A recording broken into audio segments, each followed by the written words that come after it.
All right. Hey, back again. This is Miles. Welcome to my live stream. This is the next of our minor arcana tarot deck pieces. We'll just go ahead and get right into it. The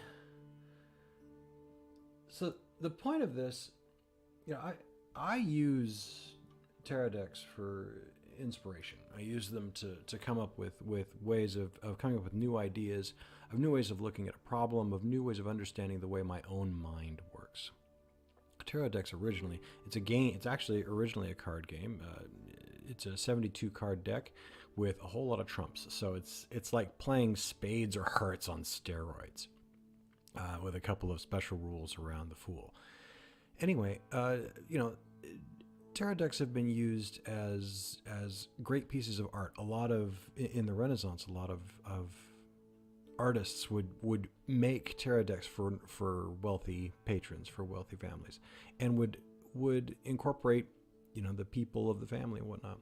But around the turn of the century, a Freemasonic symbolic scholar named Waite, who wrote an encyclopedia of symbolism, came up with an artist named Rider, the Rider-Waite deck, and this is the classic deck that people think of. And they incorporated all kinds of symbolism into these cards, and these became kind of a psychological exploration, a way to explore into more innovative aspects of the mind. And so to look at these, you can use these cards as a way of finding inspiration and understanding what's going on. But they're so much more valuable if you understand the symbolism behind them. And I think that they become really relevant to the way that they've worked for my life and for helping me. In that I focus on the living of life. I focus on the processes and the plays. And I did a previous set on the House of Coins, and the House of Coins talked about the very practical logistics of bringing life into manifestation, the things that you do to build creation, the things that you do that brings things into mind. And as part of that, the old classic mindset and the symbolism dealt with old alchemical elemental associations. So that's your earth, air, wind, and fire.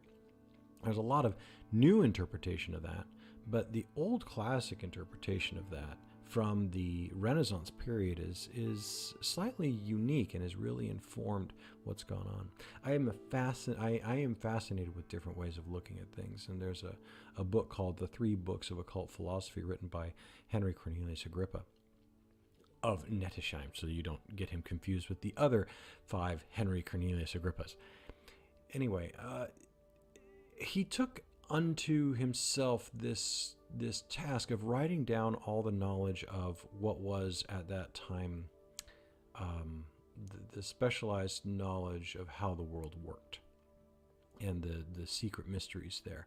And this was at a time when science was in its infancy, when observational science was things, and more what had come to be the educated people at the time emerged out of a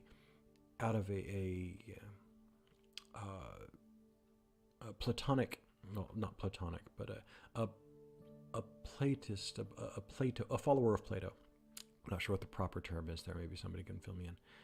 But it was a philosophical approach to reality, and it worked fairly. I mean, it moved things along, and it gave people a context.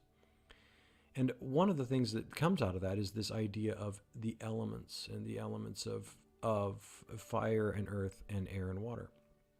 Well, fire is an element that they perceived in a way which had two forms. It had a holy fire and a diabolic fire.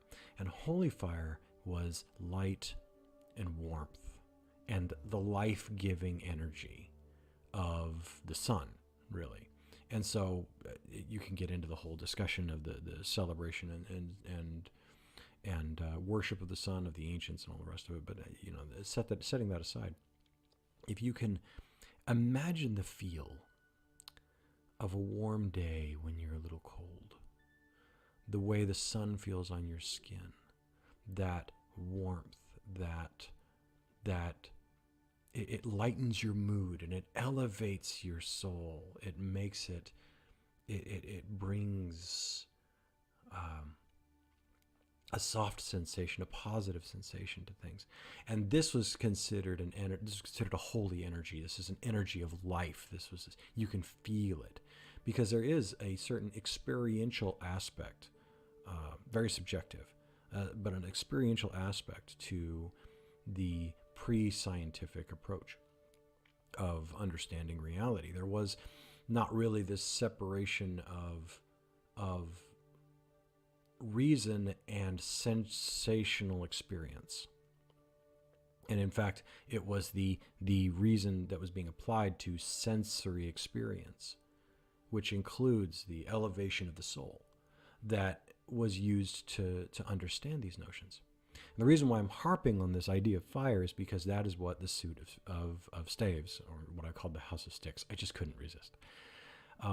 The suit of staves in the tarot speaks to that fund of energy we have within ourselves, which is partially a emotional energy, an emotional light that we can bring forth into the world. It's part inspiration, it's part ambition, it's part compassion, it's part desire for what is best in the world. It's part initiative, and it's all those things that fuel the engagement. And it's in that context that I want to set the stage for this story of this suit of staves. There's in the suit of coins, there's this notion of things growing, and we're growing things and growing things and growing things. In the suit of staves, it's about the mental process of bringing things into fruition, the struggles and trials, the successes and difficulties, and the experiences of applying the mind to a purpose, to an outcome. And it's a suit of leadership, in that when you do this, I used to refer this as to living excellence. This is pursuing excellence. When you do this, you are at this notion of you will become a leader. You become a leader of some way. Maybe it's just of your own life, but you take charge, you take responsibility, you take ownership. And so there are trials and tribulations with leadership. There are things that happen with leadership, and it follows to a certain extent the same pattern as the suit of coins. And I don't want to draw too many parallels, because I'd like this to stand on its own, because it really should. But so we'll go ahead and like the others, it follows a story. I believe I see a story here, and it's a story of change management. It's a story of putting together a plan and then executing it, and all of the struggles that come with that. So, to begin, it all begins with an idea. And the idea requires a certain amount of neutrality. It requires a certain amount of understanding. There's actually a few symbols that are particularly careful here, that are particularly important here.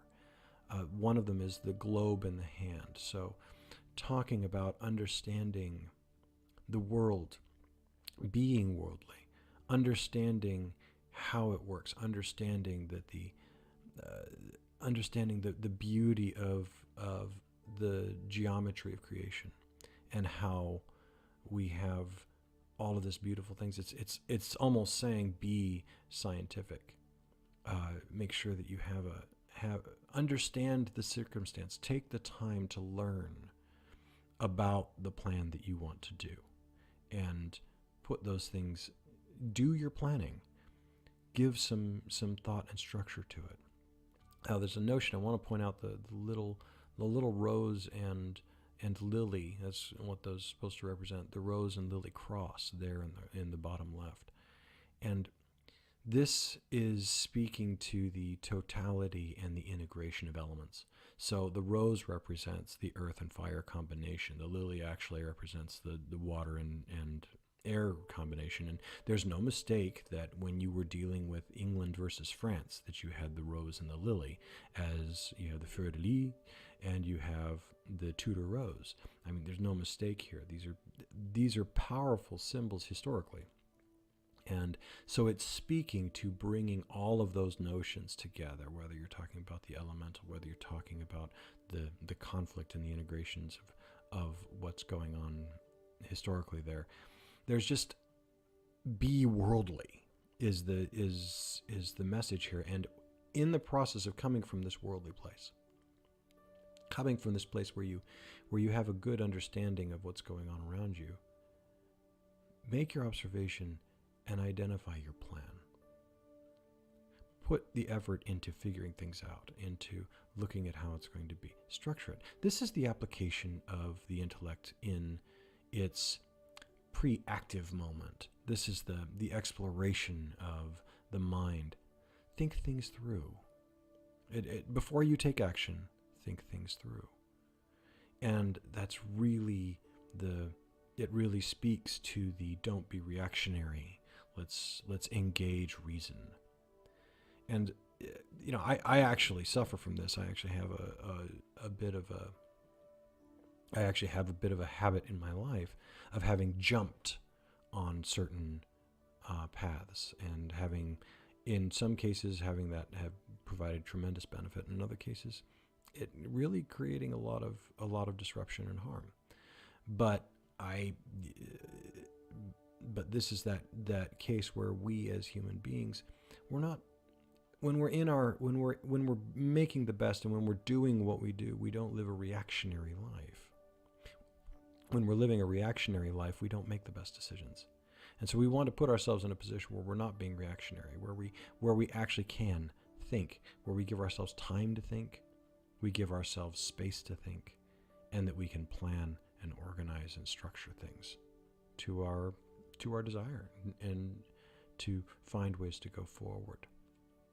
I talked a bit about having misery and ignorance be things that stop us from, or they put us into a reactionary mindset. They put us into a world where we don't know what we can do, so we can't do anything. And we are in pain, so we are reacting to that, and we're reacting to our primal desire to not be in pain. And while those are our primary factors, we can't do this. We can't be clear-minded. And so this is something where we want to get to this place where we can be clear-minded to make our plan. Now, in this piece, from here, when you made your plan, we can move on to there's a special moment that happens. And this one is where if you think about it, this is where I think we infuse energy, we infuse our soul, we infuse our personal energy of life into the plan. And as a result,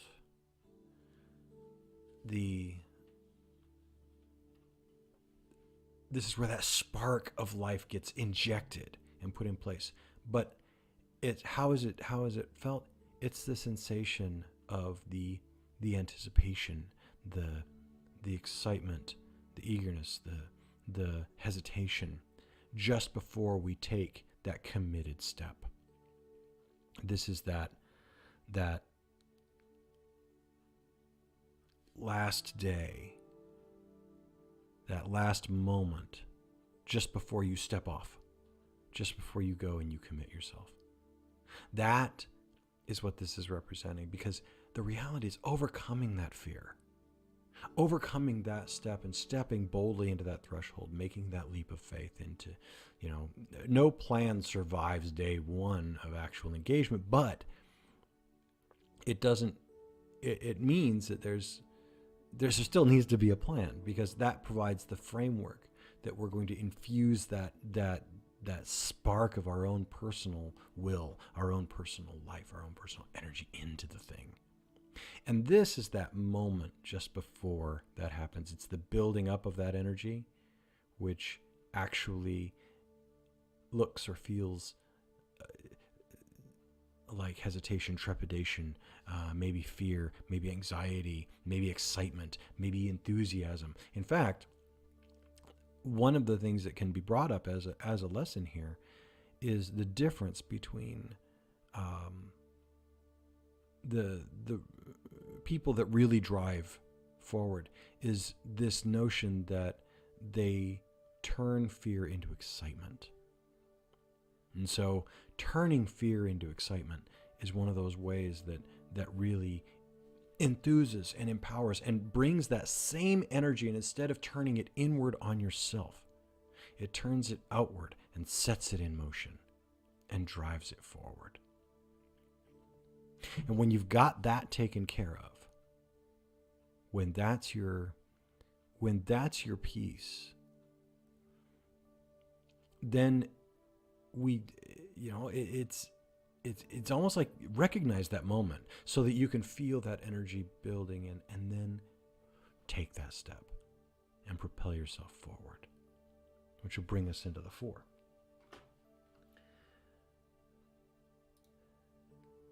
Now, the 4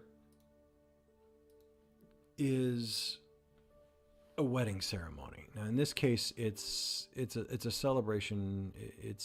It's the portal. It's the gate. It's the celebration of the beginning of something new. It's the great euphoria of beginning the journey. You have a plan. You've gotten through all the cold feet moments, and now you're on your way. And what a celebration it is. It's that enthusiasm. It's that joy and celebration of something new happening, something exciting happening, something that is firing off, and you're taking those steps and you're actually going to do it. And it's the celebration of friends and family. It's the celebration of those that are your supporters, championing what you want and where you're going and going on with it. And this is, now you're leaving the village. You're going away from safety. And this is a celebration of going out there and giving something and taking something on. Taking on something new, taking on a new engagement. This is a great celebration of that event. And we should celebrate them. If you want to make something good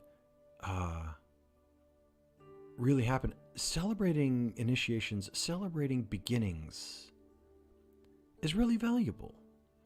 And if you celebrate it well, it helps to propel you forward into the next cases. I mean, let's be realistic.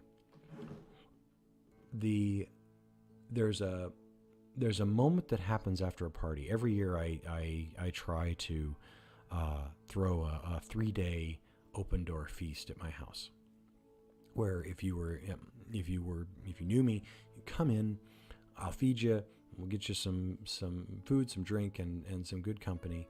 And it's just a way of saying welcome and being hospitable to my friends and to any strangers that come by. It doesn't matter. The food is laid out. It's for anyone who's there.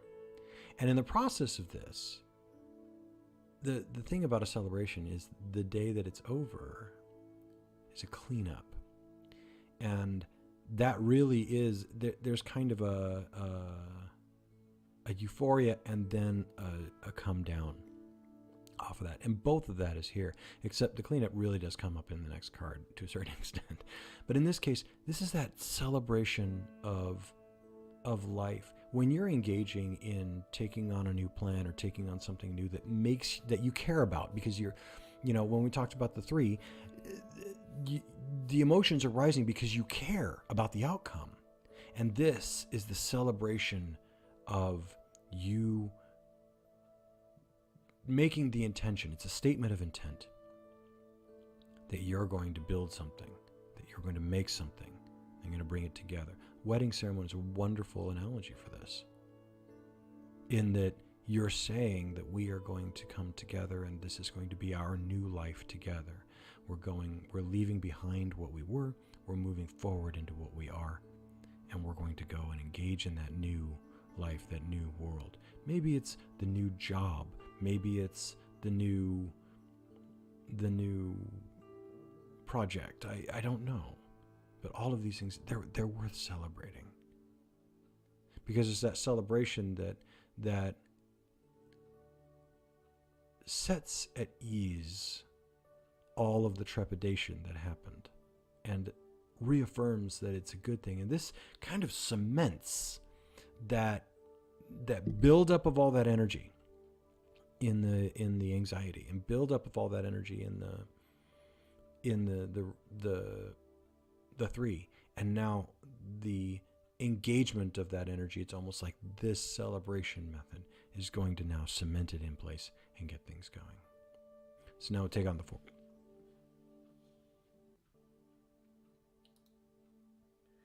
So,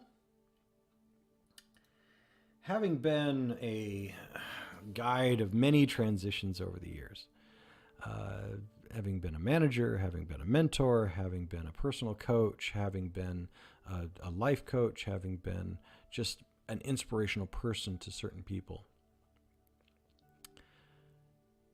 no change ever goes easy. There's chaos, there's confusion. And in management circles, they talk about the forming of a team, and there's 4 stages to the forming of a team. There's the forming, when it all comes together. There's storming, which is the reconciliation of the actual, the reconciliation of who's responsible for what is going to be the organizational structure, how's it all going to fit together. And the storming phase is a tough one, because it's fights and finding out limits and arrangements and the team working itself out. Then comes the norming, which is a case where you begin actually normalizing behavior and normalizing interaction. And this is when things start to get easier. You're not fighting so much. You're building and going with things. And then you end up in the performing stage, which is where you actually become a pretty well-working machine. Now, these aren't all automatic. These are stages that need to be worked through. When you're forming, the challenges of forming are different than storming. The challenges of storming are different than norming, etc., etc. And so each one of these is a struggle and a challenge. And they exist whenever there's change. It's very easy to see it in a team management perspective. And that's what this card is talking about. This card is really talking about the challenges of learning how to work with the various many factors in play and the various things in play. And honestly, for a manager, managers have a tricky gig. And one of the things that happen in leaders, I won't say manager, I'll say leader. When you're a leader, because this is kind of a suit of leadership, when you're a leader, the expectation that it's going to be easy to make the group come together and to form and to structure itself well is not a guaranteed. And in fact, the challenge, one of the challenges that really matures a leader is having them be put in positions where the combination is difficult, where the integration of various team members is difficult, where things don't work well. Because it's a wonderful learning experience to be in a place where you actually can't do anything about for example, the people that you're working with. I have done some volunteer work where I've run charity organizations or nonprofits, and when you're dealing with volunteers, you can't really choose who they are. You can't really boss them around like they're your employees. It's like you're not paying them; they're volunteers, and so learning how to work with challenge and learning how to constructively structure through challenge is one of those really tremendous leadership traits. Now, you don't have to be in charge to do this or to learn this or to see this. You can have that as part of the process of actually being on a team. And you can see, okay, what you can ask a group, any group, what, if you explain the forming, storming, norming, and performing paradigm, you can see it. I go camping with a group that's basically divided into two groups. It's the older guys and the younger guys. And you can see that among the younger guys, they're still excited in the forming side. And they're coming and trying something new. Where the older guys, as long as they stay in isolation, we've been doing camp outs and pack ups and load outs for years. We have it down to a bit of a science.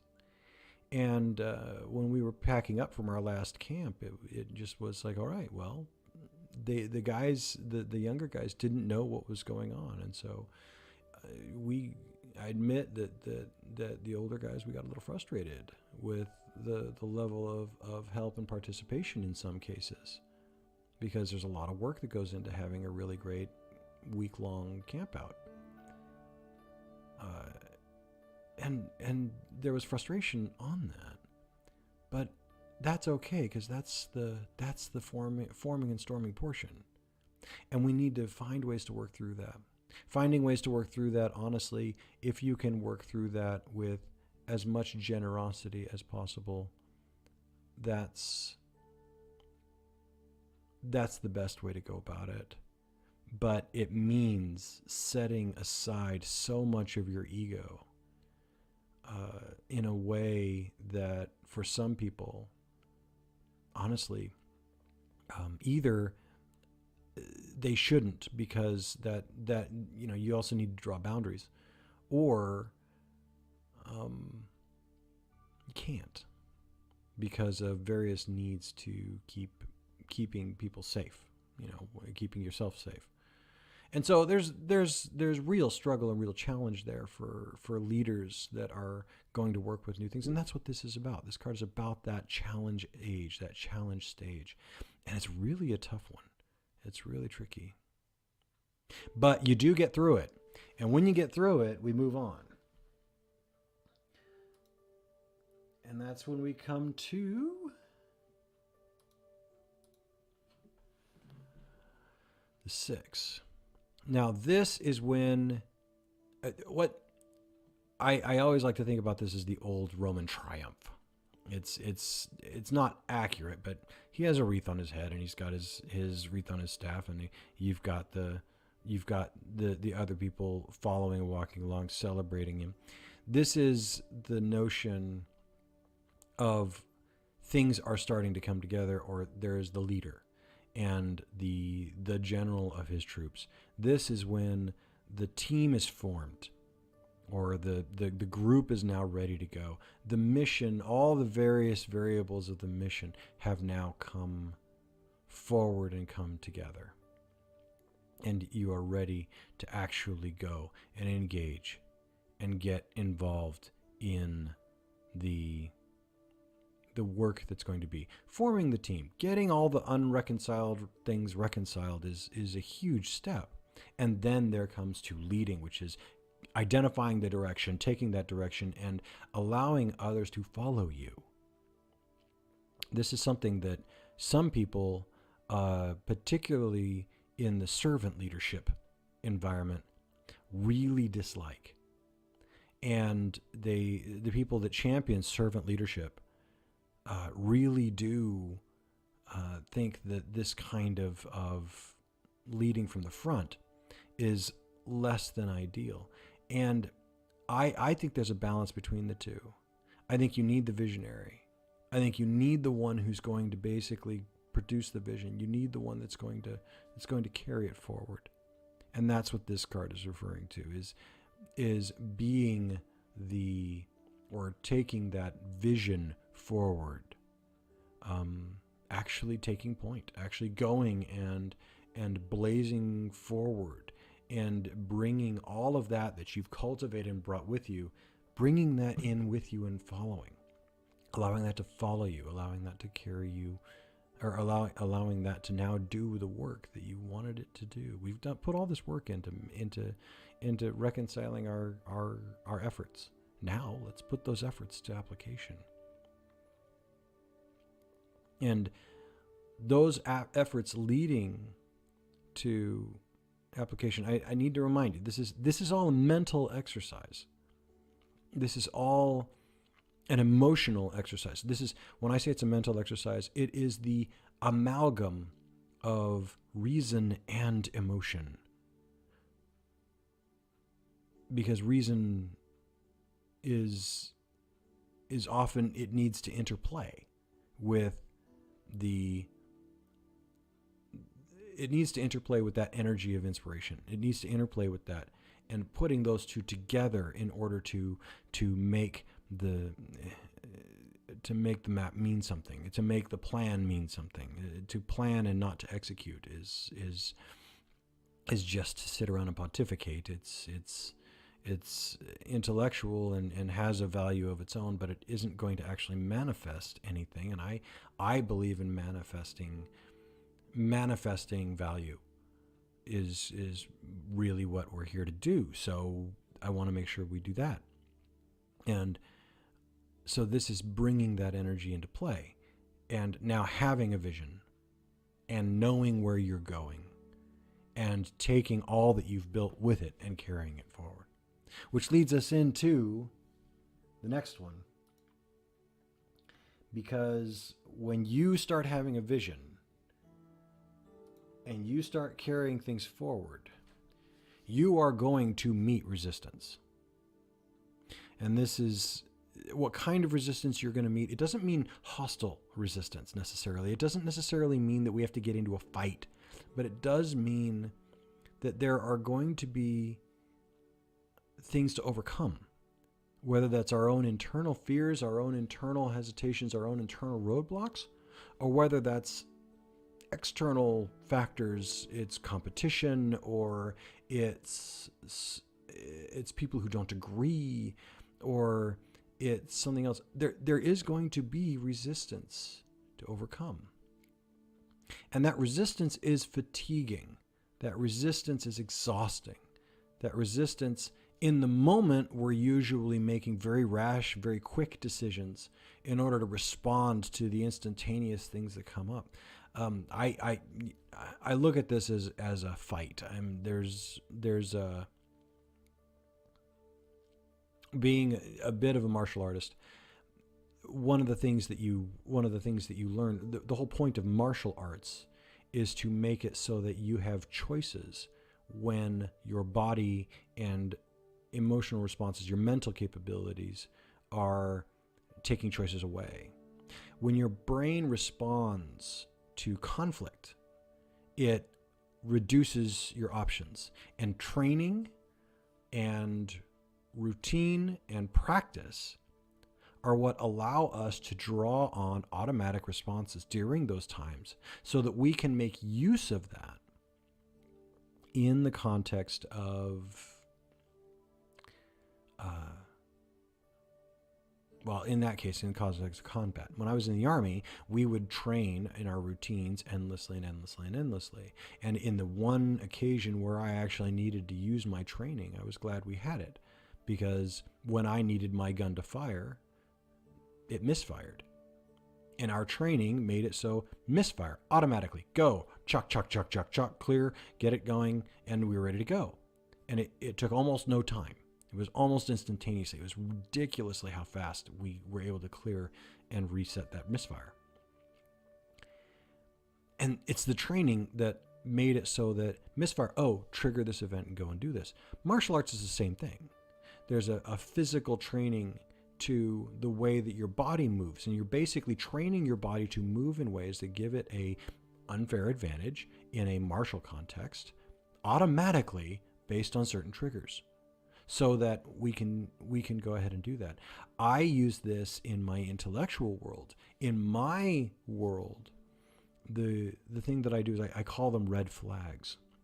And I create these red flag moments where I know that when I'm doing this one thing, that I need to listen for that. I need to have just an ear out for it and say, oh, wait, that's a red flag moment.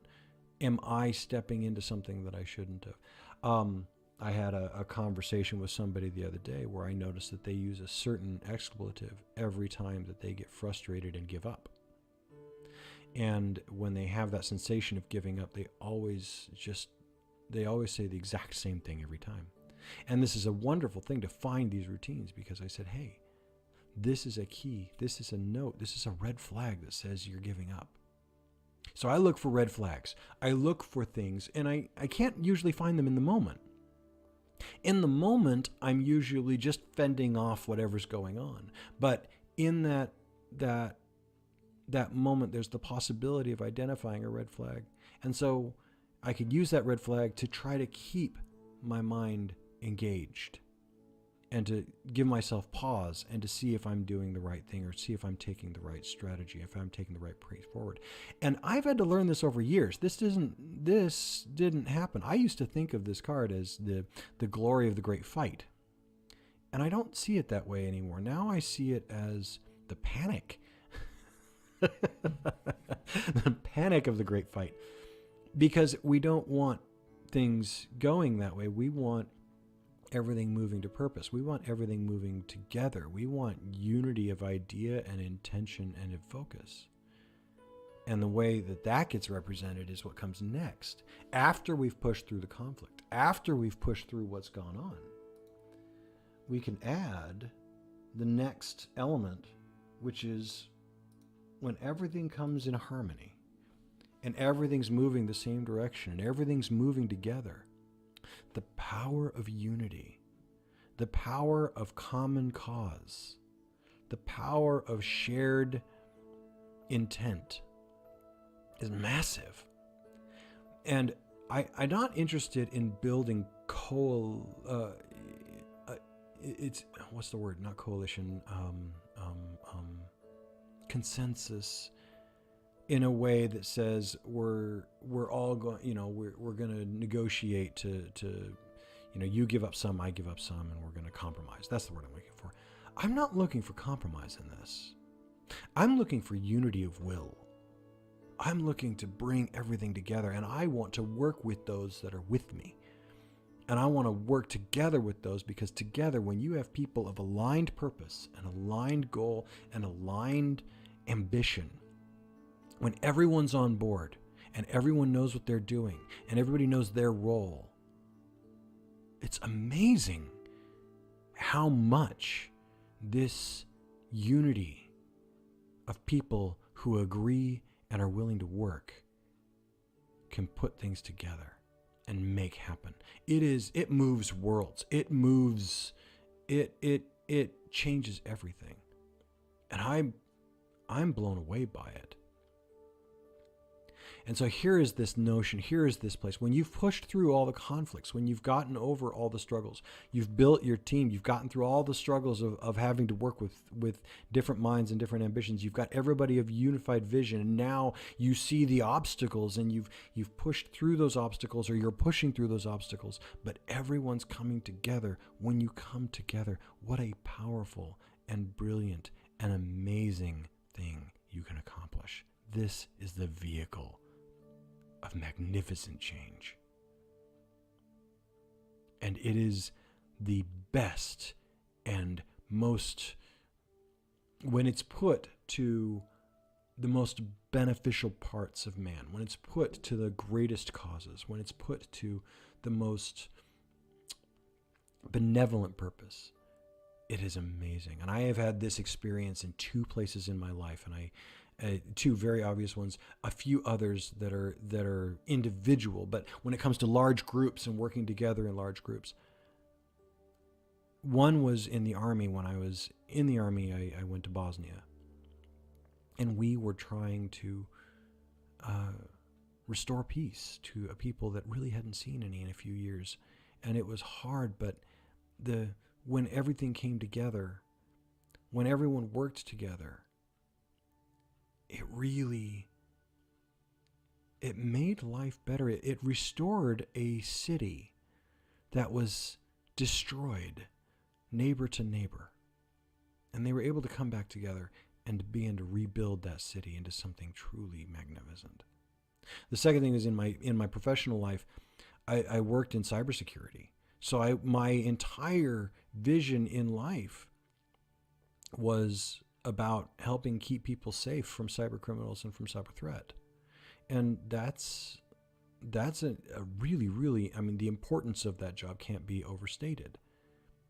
And we were given 1 year where they gave us a vision of something that we wanted to achieve. We knew what the product needed to make it better, and we all could get behind the mission. And basically what it was this is back in, I think it's 2007. Security products for computers were just expected to make your machine slow. They were just expected that putting a security product, that was the price of being secure, was a slow performance, was a poor performance of your machine. And we took that on and said, no, we don't think that's true. And we're going to go fix that. We're going to go find that. And the mission was so desired by our customers and by our bosses, but mostly by us. We just wanted the freedom to make the product do what it can do without getting in the way of people's lives. And what we created that year, with everybody on board and everybody wanting to be on there with that crystal clear vision and the desire for that vision to be true. It's not enough to have a vision. If everybody's on board with the vision and everyone sees it as important and they take pride in it and they want this thing, it changes everything. It really does. And what we accomplished that year was nothing short of a miracle. It changed the entire industry. And today, cybersecurity products for your computer are competing with each other to find out how little they can impact your daily usage. And I think that's a beautiful thing. The motivation and drive of all efforts moving to one thing, not only rebuilt a product, it rebuilt an industry, which rebuilt a reality, which allows us as a consumer, allows us as the normal everyday person to remain safe without it being an inconvenience, which means we're not going to do anything to undermine our own safety in order to maximize convenience. And that keeps us even safer. What a beautiful thing. What an amazing outcome from a unified vision and everyone being on board and being invested in it and applying their own spark of ingenuity and efficiency to it. It's amazing to see the outcome of what happens when that unity is in place. And that's what this card is then.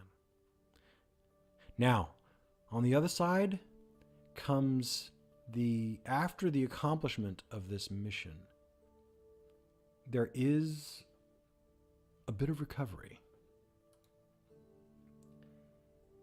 And I like this 9 of cards, the 9 of staves for this. There are always fatigues and injuries and hardships and difficulties that come whenever you've engaged all that you are into an accomplished goal. And there is a need to allow yourself to recover on the other side. When it's done, allow yourself the opportunity to complete and to rest and to recover. Take tally of the injuries. That same year in 2007, that was an amazing year, but it was also a very, very rocky year on my personal relationship, because I had committed an entire summer to almost full-time dedication to that product. And so there were consequences. There always are. And that's okay. This is that statement of stop and look around. The mission needs to have an end. And we need to understand when we're complete. In product development, there's a concept of definition of done. We need to know when we can stop. And I think that's valuable, because then we need to stop and we need to recover. And we need to collect up and see all the things that we've built and take a tally of where we are and reassess. Because it has been an amazing thing. And whenever we've done things that are truly worthwhile, we give some of ourselves. We bleed a little, whether that's physically or whether that's emotionally, whether that's mentally. When we truly give of who we are, we leave a little on the battlefield. And that's okay. That's actually part and parcel. But we also need to learn how to recover. I know so many people that will go to the point of burnout and don't have an understanding of what they need to recover or how they can do that. And there's a pretty good argument for saying don't let yourself get to the point of burnout, but I have never seen anybody not do that. Anybody who's really invested in something. You do it at least once so that you can learn how not to do it. It's part of the deal. So this is that recovery phase. And that recovery is honestly as much a mental and emotional recovery as a physical one. Often it's more just a mental recovery, and allowing yourself to have that is valuable and really is necessary to the process. And along this line, you now have a collection of new experiences and new knowledges that you can take with you. And you now have this new arsenal of tools or people or friends or working together. You have a shared experience, you have a bond, and you're connected, and it will keep you as one. And you have your own personal experiences and awarenesses, and you have the lesson learned, and you take that with you. Perhaps to make your new plan and start with something new. Perhaps to go and sustain or to build something else. Who knows? But you now have it. You own it. It is yours. And that experience is invaluable and is the real what that experience allows you to do, how that experience transforms you. And on the other side, you're not the same person you were. You're stronger. You're more capable. You have an understanding of the world that you didn't have. And now you can bring so much more to whatever you're going to bring. And this is that gathering of all of that. Men, was it gathering your toys and going home? We all need to do that from time to time. And take the assessment and understand what we have. My favorite way of looking at this is looking at my resume, actually. I will renew my resume about every 6 months. And I just use it as a way of looking at what I've done. I have two versions. I have a public version. I have my private version. My private version's like 5 pages long. And it's just a nice thing every once in a while to look back at what you've accomplished and what you've done. And seeing how far you've come and taking stock. And that's really what it is. It's taking stock and enjoying and embracing who you are and who you're becoming, and seeing where you were and where you're going and how far along that journey you are. So here we have this entire paradigm.